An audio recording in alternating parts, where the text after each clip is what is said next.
Madame Lavallée. Bonsoir. Bonsoir. Est-ce que nous allons bien? Oui. Éco-bœuf. D'abord parce que vous avez fait un constat.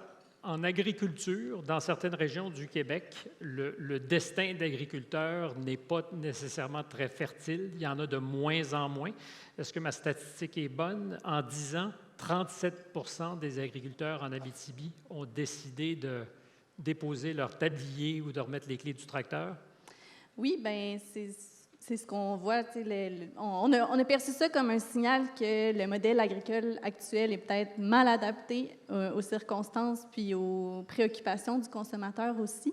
Donc, EcoBœuf, on s'est donné comme mission de réduire l'empreinte environnementale, diversifier et assurer la pérennité de l'agriculture en milieu boréal, comme en Abitibi, mais boréal peut être appliqué aussi à plusieurs régions du Québec, même peut-être éventuellement ailleurs dans le monde. Ouais.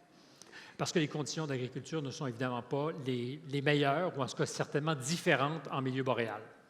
Oui, bien, puis partout, en fait, les agriculteurs sont à la fois responsables en partie d'une proportion importante des émissions de gaz à effet de serre, mais en même temps, ils ont le potentiel d'agir comme acteurs importants dans la lutte puis l'adaptation au changement climatique. Puis c'est ce qu'on veut faire avec EcoBœuf, donner la possibilité aux agriculteurs de mettre en place des solutions qui viennent capter des gaz à effet de serre, puis pouvoir s'adapter aux conditions qui sont de plus en plus changeantes aussi. Alors, ça s'appelle EcoBœuf. J'imagine qu'on ne cultive pas du maïs quand on s'intéresse à un projet qui s'appelle EcoBœuf.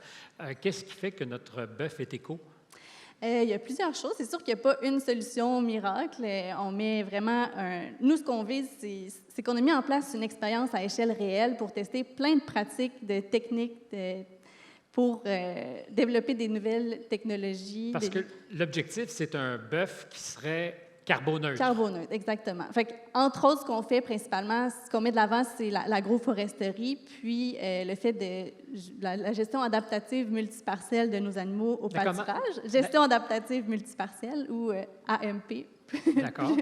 Donc, on avance nos animaux à chaque jour de parcelle en parcelle pour faire en sorte que le sol n'est pas épuisé, puis que l'énergie des plantes est investie dans la croissance puis la captation de carbone au lieu d'être toute investie juste dans la survie. Puis c'est sûr qu'on fait en sorte aussi de réduire le plus possible nos émissions à la source. Ça, c'est l'étape principale. Puis là, ensuite, on a plein d'autres idées pour minimiser le plus possible les émissions. Est-ce que ça existe pour l'instant, un bœuf qui est carboneutre? Le nôtre, selon les logiciels en ce moment qu'on calcule, on calcule qu'il est carboneutre. Par contre, les estimations ne sont pas encore assez précises à notre goût, donc on veut aller plus loin. C'est pour ça qu'on... On est dans la marge d'erreur, quoi. C'est ça. Ça dépend beaucoup du type de sol, des conditions climatiques. Donc, c'est pour ça que je poursuis mes études là-dedans pour aller préciser le tout. Et un bœuf carboneutre, est-ce que ça goûte comme du bœuf qui ne le serait pas? Ça goûte meilleur. Ça goûte meilleur? Non, mais c'est le fait que... Parce qu'on a moins mal à la conscience, peut-être. Oui, probablement. Puis je pense que c'est aussi un bœuf qui est à consommer avec modération quand même. Ça reste un animal qui produit beaucoup de méthane. Mais le fait qu'il soit nourri à l'herbe, oui, on a souvent le commentaire que ça goûte différent. Puis que c'est ça. Parce qu'il y a deux clés. Il y a la façon d'élever le bœuf, puis évidemment la quantité de bœuf qu'on mange. Exact. Moins on en mange, évidemment, moins on en produira et moins il y aura d'émissions de gaz à émissions d'effet de serre. C'est bon, on a affaire de gaz à effet de serre ou d'émissions de gaz à effet de serre. Je vais y arriver. Oui. Reset. Puis le but, depuis le début, c'est qu'il y ait moins... Ce qui nous motive à agir, c'est le sentiment d'urgence qu'on a par rapport au changement climatique, puis on veut répliquer notre modèle à d'autres agriculteurs éventuellement. Donc, on développe un modèle qui va être reproductible ailleurs. Frédéric Lavallée, merci beaucoup. Merci. Pardon. Oui, 1, 2.